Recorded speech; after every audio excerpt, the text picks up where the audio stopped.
So I've been harsh on Russell Westbrook in the past, but after hearing the slander that he's received since joining the LA Clippers, I decided it's time to make a video showing why Westbrook isn't actually the problem with this Clippers team, and there's more blame to be handed out for this losing streak that the Clippers have endured since Westbrook has arrived.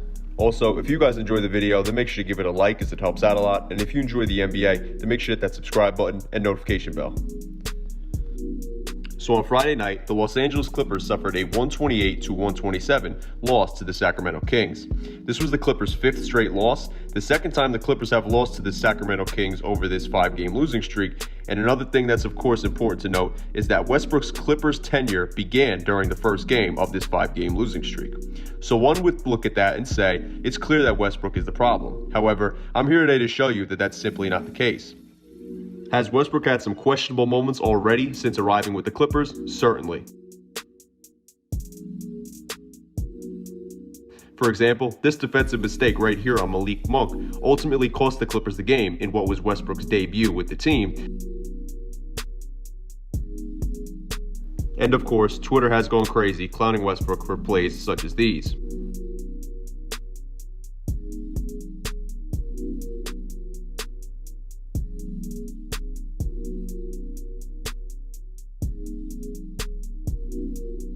However, let's take last night's game for example. Kawhi Leonard was out for the Clippers, yet the team still gave hell to a Sacramento team who currently holds the 3rd seed in the Western Conference and is also just one game behind the 2nd seeded Memphis Grizzlies. The Clippers' real issues have come down to the lineups that they've thrown out there, and that's very surprising as Ty Lue has been excellent with that since taking over as the Clippers head coach. These were the Clippers' 4 best lineups played in their 1-point loss to Sacramento on Friday. 2 absolutely horrendous lineups with net ratings lower than -20, and 2 lineups with very good net ratings of above +20. It seems like the answers should be right here for Ty Lue in terms of what he needs to do going forward lineup-wise. I want to focus more specifically on the Clippers lineup that they closed the game with though. The Clippers sent out a small ball lineup of Westbrook, Gordon, Batum, George, and Covington, and the 10 minutes they played together, they came up with an offensive rating of 157.1, a defensive rating of exactly 110, which is how they reached the plus-minus rating of plus 47.1. It seems if you send out that lineup and replace Eric Gordon with Kawhi, you have your recipe for success.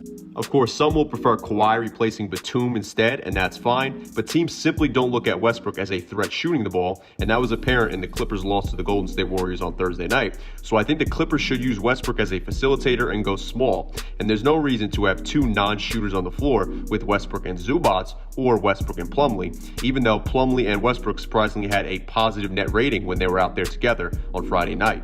Small ball yielding better results, however, is what it seems is working for the Clippers, and that should be their answer going forward.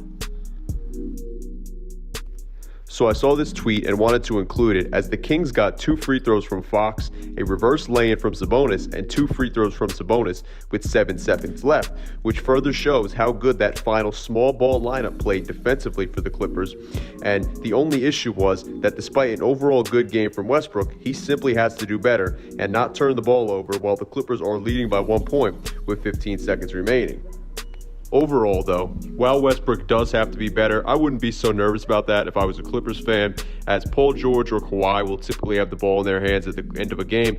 Plus, you have to think about this was just a common slip-up of the ball slipping through his hands, and it wasn't like he made a dumb pass or just stepped out of bounds and made a stupid mistake. Westbrook looked like his old self and looked very comfortable on Friday night as he finished with 27 points, 10 assists, 2 rebounds, 2 blocks, and a steal while shooting 12 of 16 from the field and finishing with a plus-minus rating of plus 10. While Westbrook has had some very meh performances since joining the Clips, he has actually had a positive plus-minus rating during his very short Clippers tenure, as he just narrowly comes in with a positive net rating of plus 0.2. And this is the first time he's had a positive plus-minus rating during a season tenure with the team since he was with the Washington Wizards during the 2020-21 NBA season. Has Westbrook been perfect for the Clippers? Certainly not, like I've shown throughout this video. Is he the Westbrook of old? No, of course not. But he certainly isn't the entire problem with this team.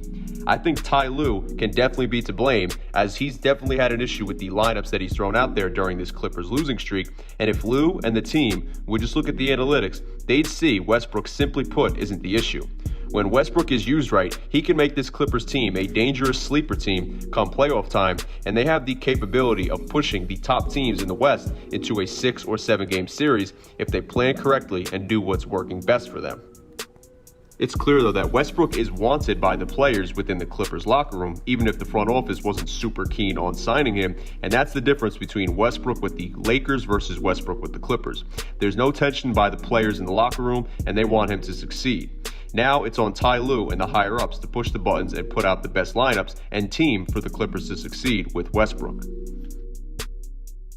I want to know, though, what you guys think about Russell Westbrook, his tenure with the LA Clippers thus far, or anything we've talked about in the video or having to do with the Clippers down below in the comment section. So let me know your thoughts below. If you like the video, though, then make sure to give it a like as it helps out a lot. And if you like the NBA, then make sure to hit that subscribe button and notification bell. That way you stay up to date with all the future content on my channel. Anyway, thank you guys so much for watching. I'm SCJ, and I am out. Peace.